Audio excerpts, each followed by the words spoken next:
Hello everyone, welcome back to our YouTube channel RNCC nursing online coaching and test series.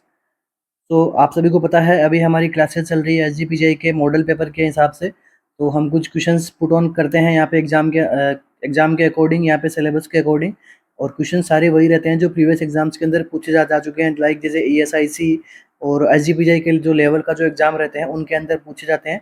तो उन्हीं topics को हम यहाँ पे सोल्व करते हैं और आप एक तरीके से आपको उन क्वेश्चंस का रिवीजन भी हो जाता है, उन टॉपिक्स का भी रिवीजन हो जाता है।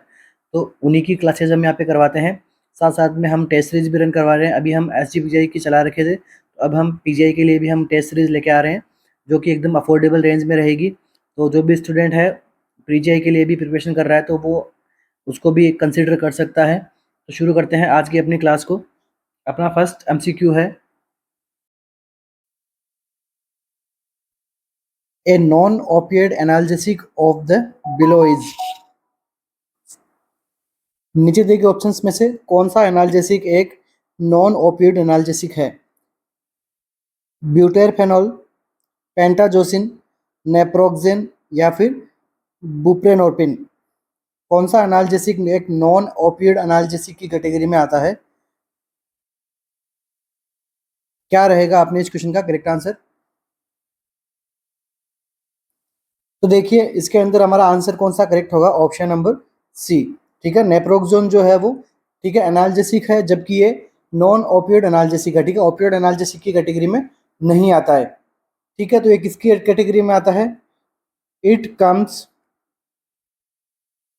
Under non steroid anti inflammatory drugs. ठीक है, किसके अंदर आता है ये? Non steroid anti inflammatory drug के अंदर आता है। ये एक्ट कैसे करता है? Decrease hormones that cause inflammation and pain। ठीक है, ये ऐसे हार्मोन्स पे एक्ट करता है जो हार्मोन्स इन्फ्लामेशन एंड पेन के लिए रिस्पॉन्सिबल होते हैं। एंड इसका यूज कहाँ पे किया जाता है? आर्थराइटिस में एंड स्पॉन्डाइलाइटिस में। इन दोनों कंडीशंस में इनमें यूज में लिया जाता है, एक पेन रिलीवर की तरह ये काम करता है। नेक्स्ट, ब्यूटोरफेनॉल, ये एक प्रकार का क्या है? ओपियोड एनाल्जेसिक की कैटेगरी का ड्रग है। इसके बाद में पेंटाजोसिन, पेंटाजोसिन क्या है? एक प्रकार का नारकोटिक एनाल्जेसिक की कैटेगरी में आता है। ये हम कहाँ यूज करते हैं? Use for surgery. ठीक है, सर्जरी से पहले जो पेन वगैरह हो रहा होता है उन पेशेंट के अंदर ये काम में देते हैं। ठीक है, जो सीवियर पेन होते हैं जिनमें सर्जरी की रिक्वायरमेंट होती है, वहां पे अपन पेंटाजोसिन का इंजेक्शन वगैरह जो है वो यूज में लेते हैं। नेक्स्ट क्या है? बुपेर बुप्रीनोर्पिन, ये क्या है? अगेन ये एक ओपियोइड एनाल्जेसिक की कैटेगरी के अंदर आता है। ये क्या करता है? Prevent withdrawal symptoms. ठीक है, ये क्या करता है? विड्रोल सिम्टम्स से प्रिवेंट करता है। किसके विड्रोल सिम्टम से? जब अपन ओपियोइड्स को क्या करते हैं? स्टॉप करते हैं, ओपियोइड्स ड्रग्स को स्टॉप करते हैं, उसके बाद में जो विड्रोल सिम्टम आते हैं उसमें पेन वगैरह होता है, तो ये उनको प्रिवेंट करने में हेल्प करता है। ठीक है, तो ये चारों प्रकार की ड्रग्स के बारे में हमने पढ़ लिया है। हमारा क्वेश्चन था a non opioid analgesic of the below is naproxen. Naproxen क्या करता है? पेन रिलीवर एनाल्जेसिक है, जबकि नॉन ओपियोइड कैटेगरी का आता है। नेक्स्ट एमसीक्यू हमारा, respiratory rate multiply by tidal volume gives. ठीक है, रेस्पिरेटरी अगर हम मल्टीप्लाई कर देंगे किसके साथ में? टाइडल वॉल्यूम से, तो हमें क्या मिलेगा? ठीक है, respiratory rate multiply by tidal volume is equal to, option क्या है? Minute volume, expiratory reserve volume, total lung capacity या फिर मैक्सिमम वॉलंटरी वेंटिलेशन। कौन सा आंसर करेक्ट रहेगा इसके अंदर?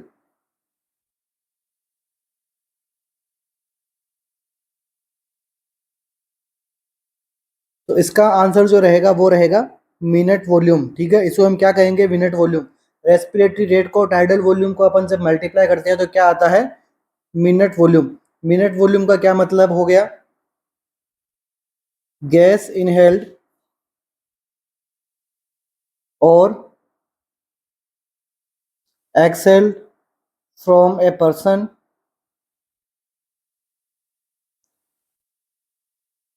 Persons lungs per minute. ठीक है, 1 मिनट के अंदर किसी गैस का अंदर जाना और बाहर आना, ठीक है, उसको हमने क्या बोला, minute volume. Minute volume means tidal volume, तो कितनी अमाउंट के अंदर हम एयर में जो हम लेते हैं, और रेस्पिरेटरी रेट, रेट क्या रहती है।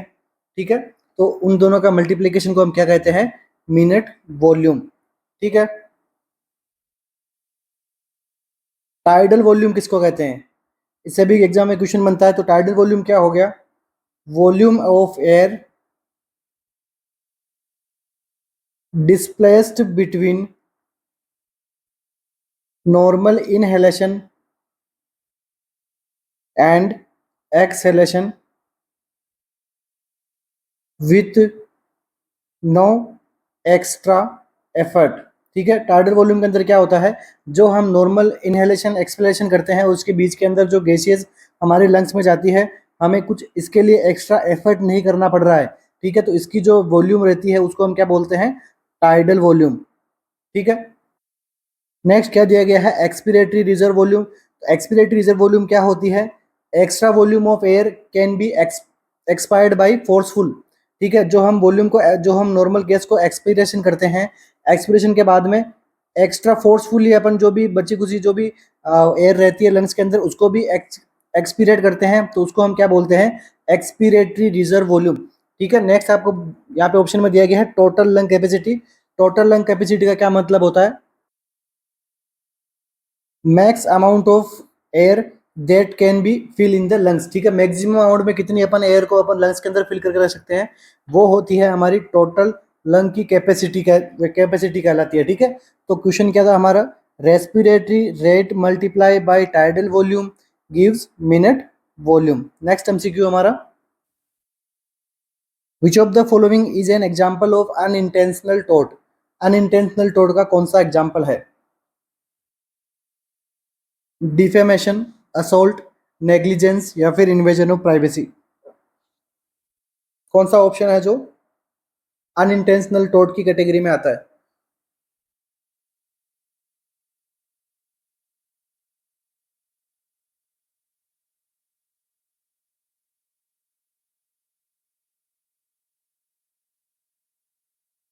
तो देखिए, इन टोट क्या होता है, सबसे पहले अपन इसके बारे में बात कर लेते हैं, व्हाट इज टोट। टोट का मतलब क्या होता है, civil wrong committed against a person और प्रॉपर्टी। ठीक है, किसी भी पर्सन या किसी भी पर्सन की प्रॉपर्टी के ऊपर अपन कुछ भी गलत करते हैं, ठीक है, उसको हम क्या कहते हैं, टोट। अब टोट दो प्रकार का होता है, एक होता है इंटेंशनल टोट, दूसरा होता है अनइंटेंशनल टोट। ठीक है, तो यहाँ पे एग्जाम्पल आपसे पूछा गया है अनइंटेंशनल टोट, तो इसका कौन सा एग्जाम्पल रहेगा, नेग्लिजेंस। ठीक है, नेग्लिजेंस क्या है, एक अनइंटेंशनल टोट का एक एग्जाम्पल है। नेग्लिजेंस के अंदर क्या होता है, किसी भी प्रोफेशनल के द्वारा कुछ भी गलत काम हो तो उसको हम क्या कहते हैं, अनइंटेंशनल टोट। ठीक है, नेग्लिजेंस और माल प्रैक्टिस क्या है, अनइंटेंशनल टोट है। तो ये क्या किसी प्रोफेशनल के द्वारा किया जाता है। तो नर्स, फॉर एग्जांपल समझने के लिए मैं आपको बता रहा हूँ, nurse perform an act that result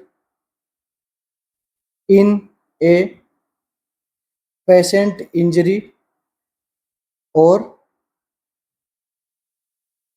property damage.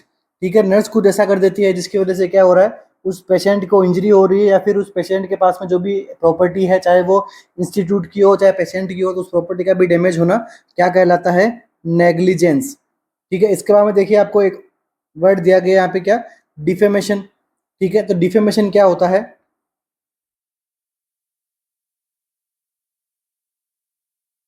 Defamation means क्या होता है, सिंपल लैंग्वेज अपन समझ से बात करें तो कम्युनिकेशन ऑफ फॉल्स स्टेटमेंट। ठीक है, फॉल्स स्टेटमेंट या फिर डैमेज टू द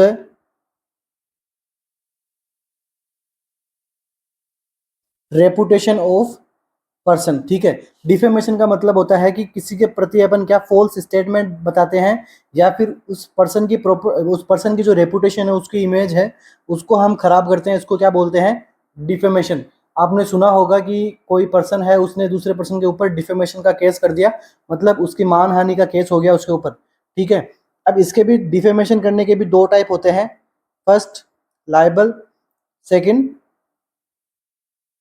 स्लेंडर, ठीक है। देखिए लाइबल से मतलब क्या होता है, लाइबल से मतलब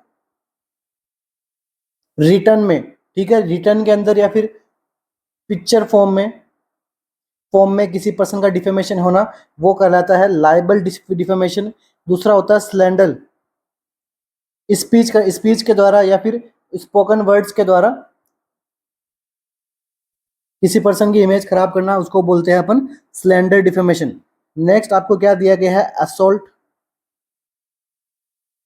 ये सारे इंटेंशनल टोट की बात कर रहा हूं मैं। अभी क्या है असोल्ट, असोल्ट का मतलब क्या होता है, एक प्रकार का इंटेंशनल टोट है। इसका क्या मतलब होता है, अनलॉफुल एक्ट, ठीक है, अनलॉफुल एक्ट करना, unlawful act to attempt to body injury,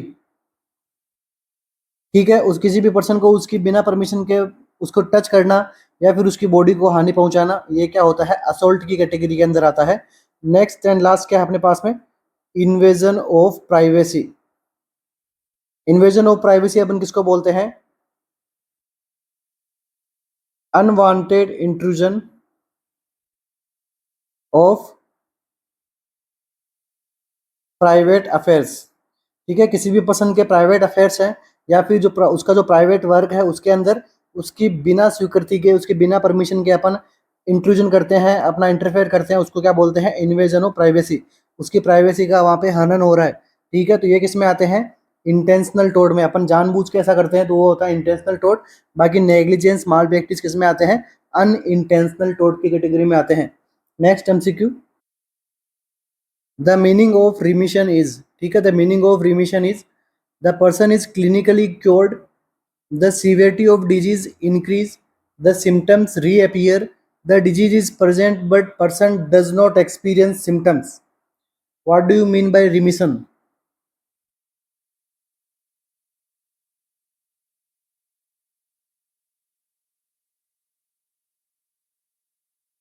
तो meaning of remission is option number D.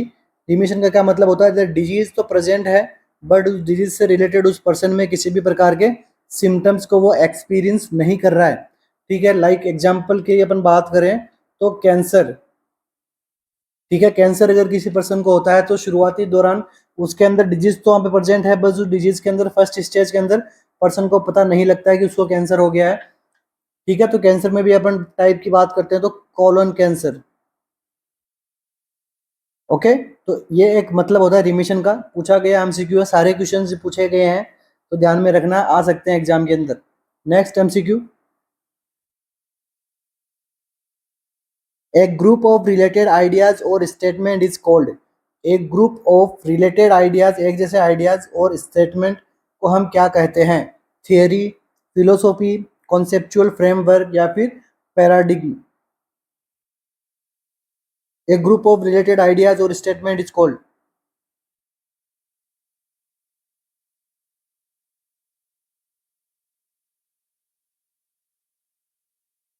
तो देखिए ग्रुप ऑफ रिलेटेड आइडियाज और स्टेटमेंट को अपन क्या कहते हैं, कॉन्सेप्चुअल फ्रेमवर्क, ठीक है। कॉन्सेप्चुअल फ्रेमवर्क के अंदर अपन क्या देखते हैं कि अपन किसी चीज की स्टडी करते हैं जो कि क्या है, एक रियल है, इजी टू रिमेम्बर होता है, आइडियाज वगैरह उनके स्टेटमेंट वगैरह, तो एक प्रकार के क्या है, कॉन्सेप्चुअल फ्रेमवर्क कहलाता है, ठीक है। नेक्स्ट एमसीक्यू, अच्छा, फिलोसॉफी के अंदर अपन क्या करते हैं, स्टडी करते हैं, study of generals, upon generals की स्टडी करते हैं, अपन फंडामेंटल्स के क्वेश्चंस वगैरह उसके अंदर अपन सोल्व करते हैं। लाइक फंडामेंटल नर्सिंग वाला फंडामेंटल नहीं, वहाँ पे फंडामेंटल राइट्स वगैरह के बारे में अपन जिसके अंदर पढ़ते हैं, तो वो सभी क्या है, फिलोसॉफी है। अपन नॉलेज एंड वैल्यूज के अंदर स्टडी करते हैं तो ये सभी किसके अंदर आते हैं, फिलोसॉफी के अंदर आते हैं, ठीक है। नेक्स्ट आपको देखो क्या दिया गया है, पैराडिग्म। पैराडिग्म क्या क्या मतलब होता है, कोई भी जैसे इंटेलेक्चुअल पर्सन है तो उसका कोई भी व्यू है या उसका कोई परसेप्शन है, ठीक है, इंटेलेक्चुअल पर्सन का कोई भी परसेप्शन और व्यू, ये क्या करते हैं, सोसाइटी के द्वारा एक्सेप्ट किए जाते हैं, ठीक है, सोसाइटी के द्वारा इनको एक्सेप्ट कर लिया जाता है, तो इसको हम क्या कहते हैं, पैराडिग्म। लाइक जैसे किसी मॉडल ने कोई वगैरह को अपना परसेप्शन बताया है, अपना व्यू बताया है किसी चीज को लेके, तो जो कि क्या है, दुनिया के लिए वो एक अच्छा साबित होना, उसको अपन क्या बोलते हैं, पैराडिग्म, ठीक है। समझने के लिए बता रहा हूँ, इसकी डेफिनेशन थोड़ी आप अपने हिसाब से देख लीजिएगा, बट सिंपल वे में समझने के हिसाब से यही मीन निकलता है इसका, ठीक है। Next MCQ, the term veracity in the context of nursing values refer to, ठीक है। वेरासिटी का क्या मतलब है सिंपल लैंग्वेज में, देखिए, being fair and justice, being answerable for on action, telling the truth, या फिर being faithfully to agreement. Veracity का क्या मतलब होता है, वेरासिटी का मीनिंग होता है टेलिंग द ट्रूथ, ठीक है। किसी भी पर्सन के अपन को ट्रूथ कहना है तो मतलब हम क्या हुए, वेरासिटी हमने फॉलो किया है, ठीक है। इसके बाद में देखिए, बीइंग फेयर एंड जस्टिस, इसका क्या मतलब हो गया, फेयर एंड जस्टिस का क्या मतलब हो गया, ट्रीट इक्वली, ठीक है। हमें हर पर्सन को जो है वो इक्वली मान के ट्रीट करना है, हर पर्सन को जो है वो इक्वली मैनर में केयर प्रोवाइड करनी है, जस्टिस प्रोवाइड करना है, तो क्या हो गया, being fair and justice. Next क्या है, बीइंग आंसरेबल फॉर ऑन्स एक्शन, हमने जो काम किया है उसके लिए हम जिम्मेदार हैं, उसके लिए हम आंसरेबल है, इसका क्या मतलब होता है, अकाउंटेबिलिटी, ठीक है, ये टर्मिनोलॉजी पूछी जाती है। Next, being faithful to agreement, अपन ने कुछ भी एग्रीमेंट किया है और अपन उसके लिए क्या है, फेथफुल है, ठीक है, तो उसका क्या मीनिंग होता है, फिडेलिटी, इसको क्या बोलते हैं, Fidelity. Next MCQ, poor skin trigger in neonate and infants indicate, अगर न्यूनेट और इन्फेंट्स के अंदर क्या देख रहा है, स्किन ट्रिगर देखने को क्या मिलता है, पुअर देखने को मिलता है, तो ये क्या इंडिकेट करता है, हाइपोग्लाइसीमिया, हाइपोकैल्सीमिया, डिहाइड्रेशन, या फिर hypertonia.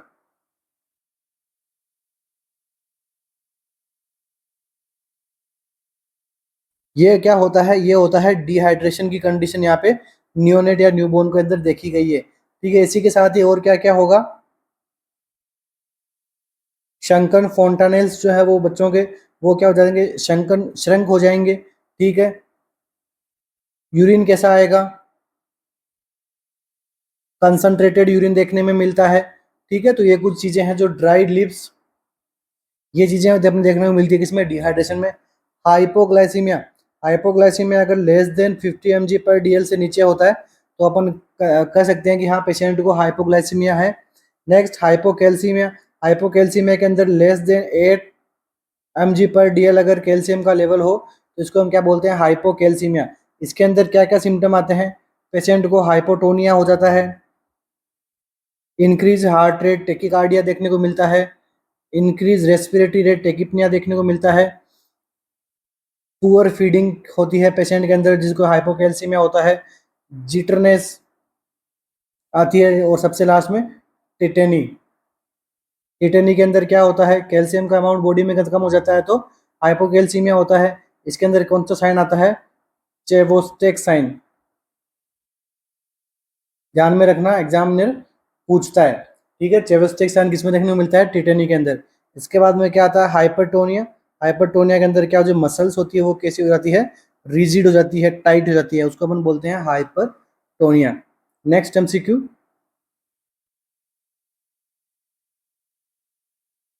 सर्ल्स method and Matthew Duncan method describe, ये दोनों जो मेथड है, सर्ल्स एंड मैथ्यू डंकन, ये क्या डिस्क्राइब करते हैं, किसके लिए ये मेथड किए जाते हैं, ways to monitor fetal heart rate, delivery of presenting part, method of detachment of placenta, या फिर way of presentation of fetus, fetus के प्रेजेंटेशन को वे के लिए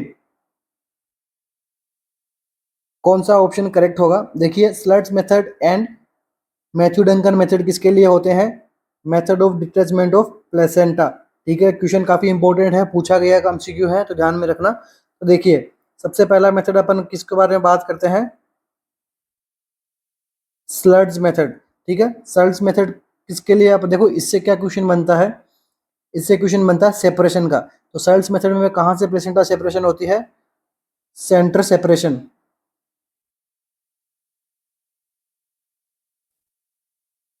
एंड मैथ्यू डंकन,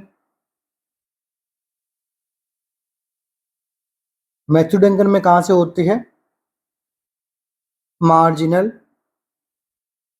सेपरेशन। ठीक है, ये दोनों मेथड किसके लिए है, प्लेसेंटा सेपरेशन के लिए। इसके बाद में देखिए, ways to monitor fetal heart rate को मॉनिटर करने के लिए क्या होता है, ड्रॉपलर,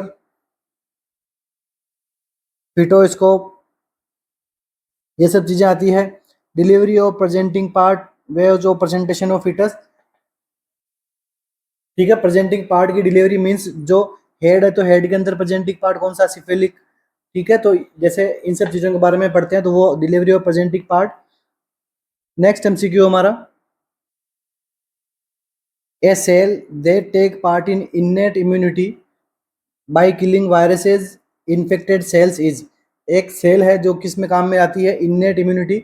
बाय बर्थ इम्यूनिटी जो अपने हमें जो रहती है उसको हम क्या बोलते हैं, इनेट इम्यूनिटी। ठीक है, तो सेल क्या कर रही है, किलिंग वायरसेस इन्फेक्टेड सेल। तो कौन सी सेल है ये, न्यूट्रोफिल, मैक्रोफेज, टी सेल या फिर NK cell.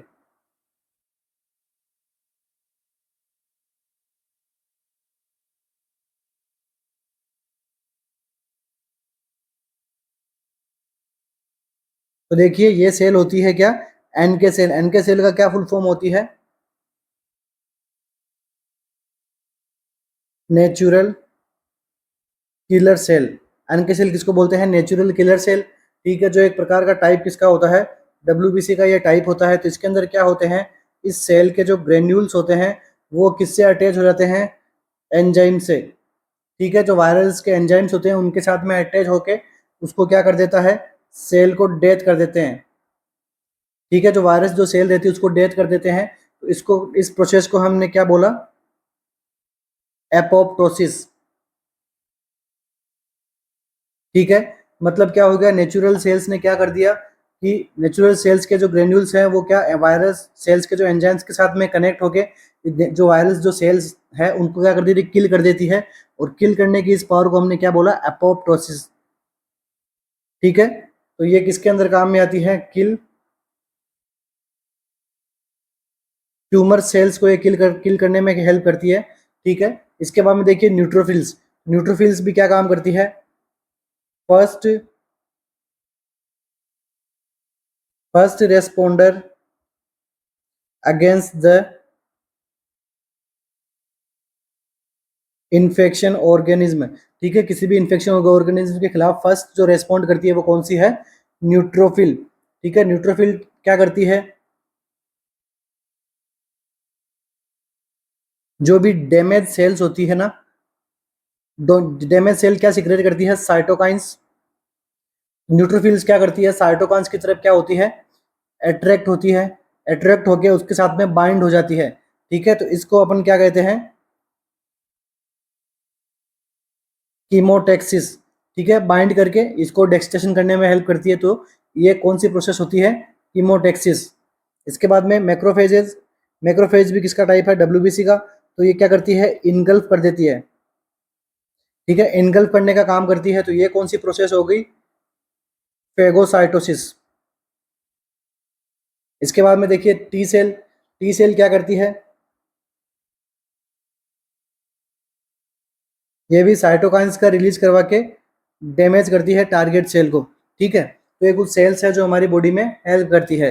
Next MCQ, the term resourcefulness implies. Resourcefulness का क्या मीनिंग है, sense of belonging, involvement in spiritual activities, problem solving ability, या फिर ability to handle stressful situation. Resourcefulness का क्या मीनिंग है, रिसोर्सफुलनेस इम्प्लाइज। तो देखिए इसका क्या मीनिंग होता है, option number C, problem solving abilities का होना क्या कहलाता है, resourcefulness. Okay, next MCQ, according to open vial policy, open vial can be use subsequently up to. ठीक है, ओपन वाइल्ड पॉलिसी के अंदर ओपन जो वाइल्ड रहती है उसको अपन कितने टाइम तक यूज कर सकते हैं। तो इसका जो करेक्ट आंसर रहेगा 4 हार्स, 6 आवर, 4 डेज या 4 वीक। तो देखिए इसका करेक्ट आंसर जो रहता है वो रहता है क्या, 4 वीक तक अपन क्या करते हैं, ओपन वाइल पॉलिसी के अंदर अपन ओपन वाइल को यूज में ले सकते हैं। ठीक है, 4 वीक या फिर 28 डेज तक। नेक्स्ट एमसीक्यू क्या बनता है, ओपन वाइल पॉलिसी का जो है वो कब से शुरू हुआ था, तो ये हुआ था 2014 के अंदर। ठीक है, तो ये फर्स्ट अप्लाई किस पे हुआ था, first apply on hepatitis B की वैक्सीन के ऊपर सबसे पहले ओपन वाइल पॉलिसी का एप्लीकेशन हुआ था। ठीक है, नॉट अप्लाई, कौन सी वैक्सीन के ऊपर ये अप्लाई नहीं होता है, तो जो वैक्सीन कैसी होती है, लाइपोलाइज्ड या फिर पाउडर फॉर्म के अंदर जो वैक्सीन होती है उनके ऊपर ये अप्लाई नहीं किया जाता है। ठीक है, क्यों नहीं किया जाता, क्योंकि आफ्टर रिकॉन्स्टिट्यूशन इनको हमें विद इन 4 to 6 आवर के अंदर अंदर हमें इसको क्या करना चाहिए, यूज में ले लेना चाहिए।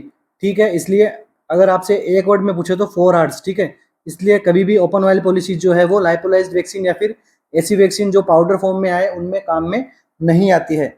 नेक्स्ट एमसीक्यू,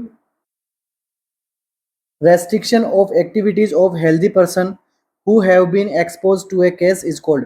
ठीक है, कोई भी एक हेल्दी पर्सन है उसको हमने क्या कर दिया, उसकी एक्टिविटीज क्या कर दिया, रेस्ट्रिक्ट कर दिया गया है। क्यों कर दिया गया है, क्योंकि वो एक एक्सपोज्ड पर्सन के कांटेक्ट में आया है, who have been exposed to एक केस। इसको हमने क्या कहा, आइसोलेशन, क्वारंटीन, सेपरेशन या फिर ऑल ऑफ द अबव। ये होता है क्या हमारा क्वारंटीन, इसको हम क्या कहते हैं, क्वारंटीन करना। तो क्वारंटीन का क्या मीनिंग होता है,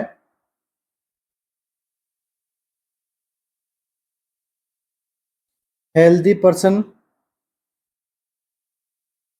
restrict till max incubation period.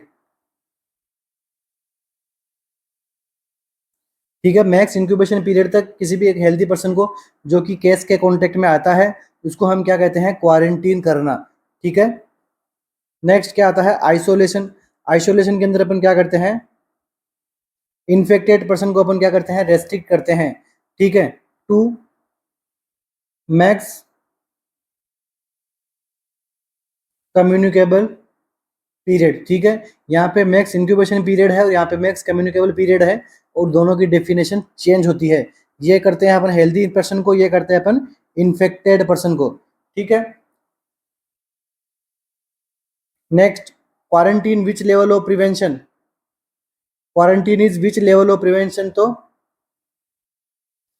Primary level of prevention है क्वारंटीन। ठीक है, और इन्फेक्शन आइसोलेशन कौन से लेवल ऑफ प्रिवेंशन है, तो सेकेंडरी लेवल ऑफ प्रिवेंशन है, क्योंकि डिजीज होने के बाद में अपन कर रहे हैं और यहाँ पे केवल कांटेक्ट में आया जबकि डिजीज अभी नहीं हुई है, तो क्या हो गया, क्वारंटीन करना। नेक्स्ट एमसीक्यू क्या बनता है, फर्स्ट क्वारंटीन अप्लाई किसके लिए किया गया था, प्लेग डिजीज के अंदर अपन ने शुरू किया सबसे पहले क्वारंटीन करना। ठीक है, next MCQ, missing case identify by which of the type of surveillance. ठीक है, सर्विलेंस का क्या मतलब होता है, देख रेख करना। तो missing case identify by which type of surveillance, active surveillance, passive surveillance, sentinel surveillance या फिर मॉनिटरिंग करना।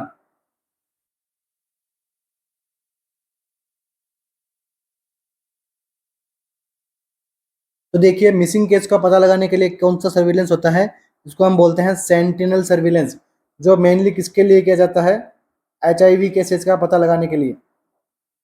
ठीक है, एग्जाम में पूछा गया क्वेश्चन है कि एचआईवी केसेस का पता लगाने के लिए किस प्रकार का सर्विलेंस करते हैं, तो sentinel surveillance.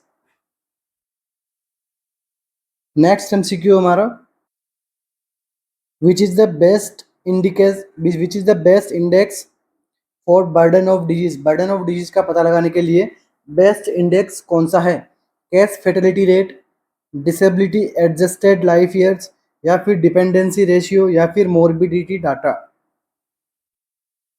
Best index for burden of disease, कौन सा आंसर करेक्ट रहेगा, option number B, disability adjusted life year. अपन बेस्ट इंडेक्स अपन काम में लेते हैं किसके लिए, बर्डन ऑफ डिजीज। इसकी शॉर्ट फॉर्म क्या होती है, डेली अपन ने प्रीवियस एमसीक्यू क्लास थी हमारी कल या परसों की, तो उसके अंदर हमने इसको सोल्व किया था। ठीक है, इसके अंदर कौन सी डिजीज आती है? सबसे पहले तो ischaemic heart disease, second one depression. ठीक है, इसके बाद में देखिए केस फिटिलिटी रेट। केस फिटिलिटी रेट का क्या मतलब हो गया? Disease killing power. ठीक है, डिजीज की कितनी किलिंग पावर है वो क्या होती है? Case fatality rate. तो ये हाईएस्ट किस में होती है? ये आता है एमसीक्यू, हाईएस्ट किस में होती है? तो रेबीज की। कितने परसेंट होती है? 100%। Okay, next MCQ. Constant present of a disease और infectious agent in a defined geographical area. किसी भी जियोग्राफिकल एरिया के अंदर किसी भी डिजीज का, किसी भी ऑर्गेनिज्म का कॉन्स्टेंटली वहां पे क्या रहना, प्रेजेंस रहना, क्या कहलाता है? एंडेमिक, एपिडेमिक, स्पोरेडिक या फिर पैंडेमिक। कांस्टेंट प्रेजेंट रह, कोई प्रॉब्लम रह रही है, डिजीज रह रही है, इसको क्या कहते हैं?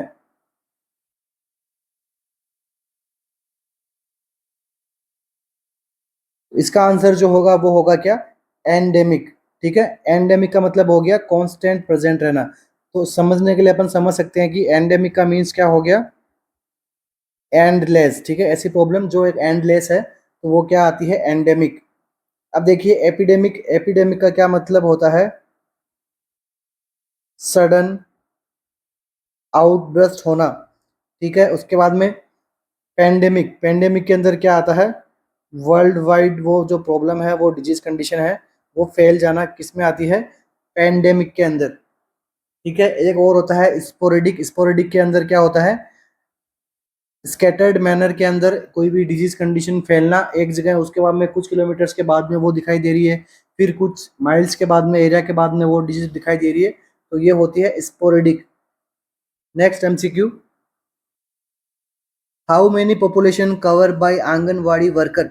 आंगनवाड़ी जो वर्कर होता है वो कितनी पॉपुलेशन को कवर करता है? 1000 पॉपुलेशन, 3000 to 5000, 400 या फिर 400 to 800 पॉपुलेशन।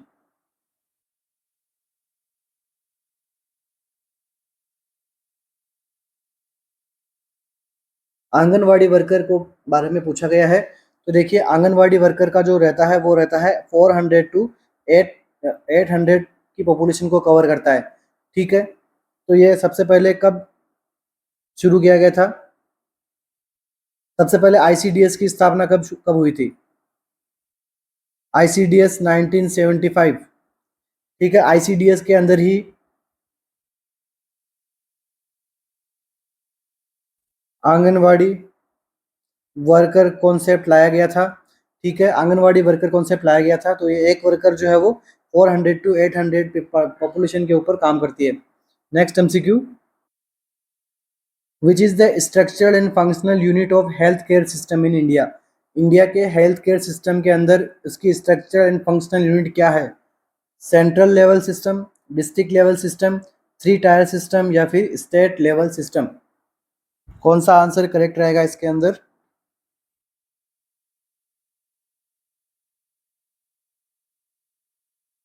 तो देखिए इसका जो करेक्ट आंसर रहेगा वो रहेगा 3 टायर सिस्टम। ठीक है, 3 टायर सिस्टम जो है वो इंडिया के अंदर उसका स्ट्रक्चर एंड फंक्शनल यूनिट कहलाता है। 3 टायर सिस्टम के अंदर क्या क्या आता है? Sub centre, primary health centre या फिर कम्युनिटी हेल्थ सेंटर, ये तीनों चीज़ें आती है, इनको अपन क्या बोलते हैं? 3 टायर सिस्टम। ठीक है, इसके बाद में एक और बनता है क्या? पंचायत राज सिस्टम। ठीक है, पंचायत राज सिस्टम सबसे पहले कहाँ शुरू हुआ था? राजस्थान के अंदर स्टार्ट हुआ था। राजस्थान में भी कहाँ पे? नागौर के अंदर। ठीक है, कौन सी कमेटी के अंदर?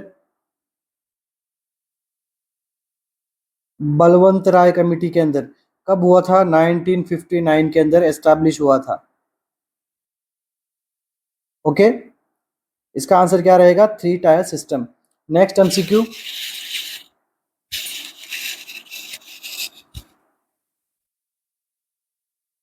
Community health centre cover how many PHC.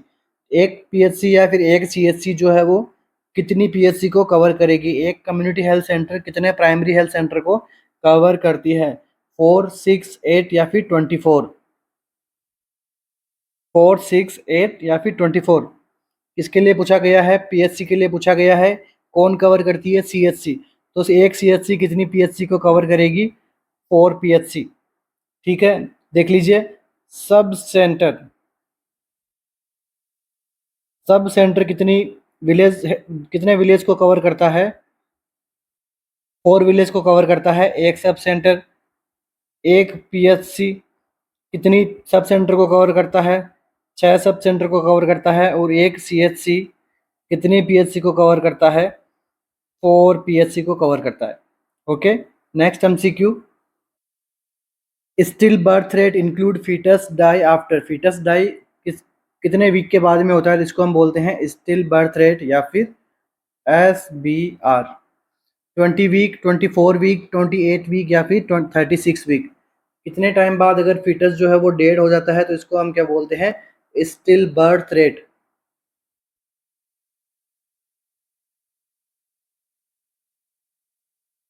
इसका जो करेक्ट आंसर जो रहेगा वो रहेगा ऑप्शन नंबर सी। 28 वीक के बाद में अगर फीटस डाई होता है तो उसको हम क्या बोलते हैं, स्टिल बर्थ। इसके और भी कुछ क्राइटेरियाज होते हैं।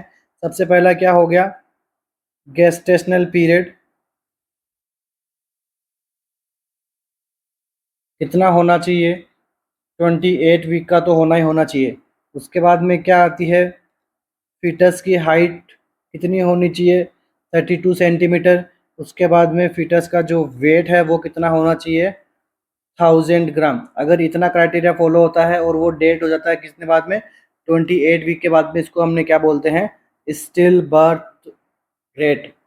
ठीक है, इसके बाद में क्या आता है, एक टर्मिनोलॉजी और आती है, पेरीनेटल डेथ किसको कहते हैं। तो देखिए, पेरीनेटल डेथ किसको कहते हैं, from first day of pregnancy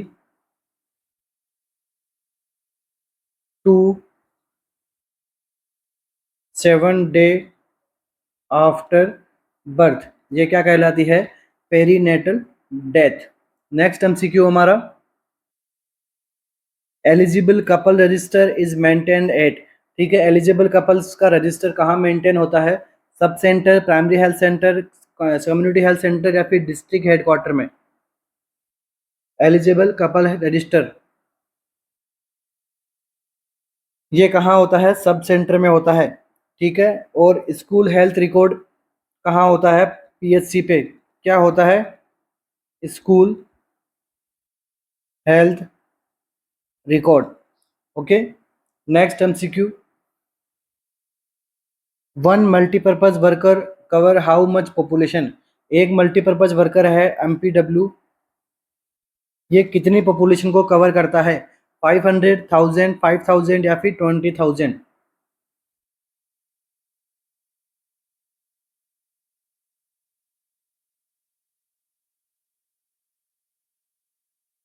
तो देखिए, एक मल्टीपर्पज कवर वर्कर है, इसको किसने सजेस्ट किया था, कौन सी कमेटी थी, करतार सिंह कमेटी। ठीक है, मल्टीपर्पज वर्कर को किसने सजेस्ट किया था, करतार सिंह कमेटी ने। मल्टीपर्पज वर्कर में कौन होता है, एक फीमेल होती है और एक मेल होती है, टोटल 2 स्टाफ्स होते हैं। ठीक है, इनका एजुकेशन लेवल कितना होता है, 10 to 12 स्टैंडर्ड का इनका एजुकेशन का लेवल रहता है। और ये कितनी पॉपुलेशन पे काम करते हैं, 5000 पॉपुलेशन पे एक मल्टीपर्पज वर्कर रहता है। Next MCQ, first contact between community and health system is. Community and health system के बीच में अगर फर्स्ट कॉन्टैक्ट बनाता है वो कौन बनाता है, ANM, ASHA, VHG means village health guide, MPW means multipurpose worker.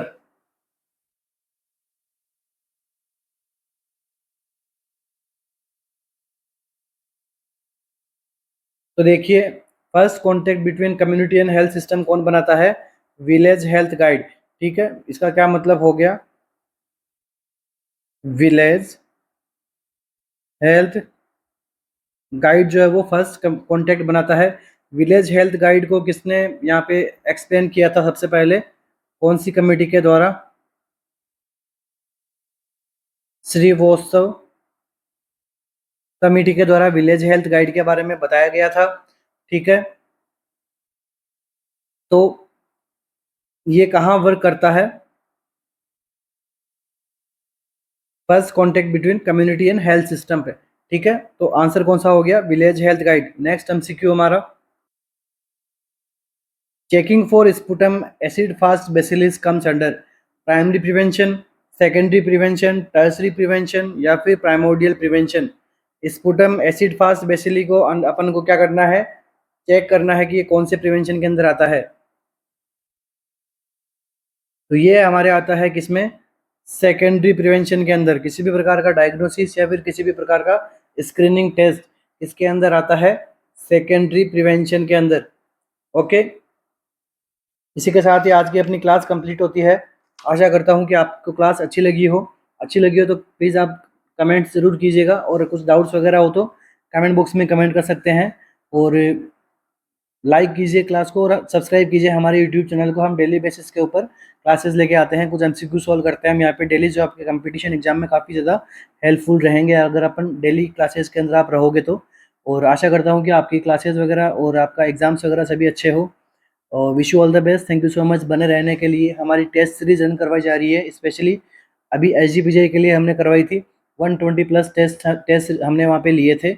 अभी हम पीजीआई के लिए शुरू कर रहे हैं, पीजीआई एग्ज़ाम के लिए। तो जो भी स्टूडेंट्स है पीजीआई के लिए प्रिपरेशन करता है तो वो हमारी टेस्ट सीरीज को बाय करके, जो हमने एकदम अफोर्डेबल रेंज में उसकी प्राइस रखी है, तो वो भी आप बाय कर सकते हैं। वो भी एक अच्छा ऑप्शन आपके लिए रहेगा। थ्योरी के साथ में प्रैक्टिस, क्वेश्चन प्रैक्टिस होनी भी बहुत ज़्यादा ज़रूरी रहती है, ताकि आपको क्वेश्चन कैसे किस अप्रोच से आपको क्वेश्चन को हल करना है, आंसर करना है, सभी चीज़ काफ़ी ज़्यादा ज़रूरी होती है। तो wish you all the best. Thank you so much बने रहने के लिए। मिलते हैं अपनी नेक्स्ट क्लास में।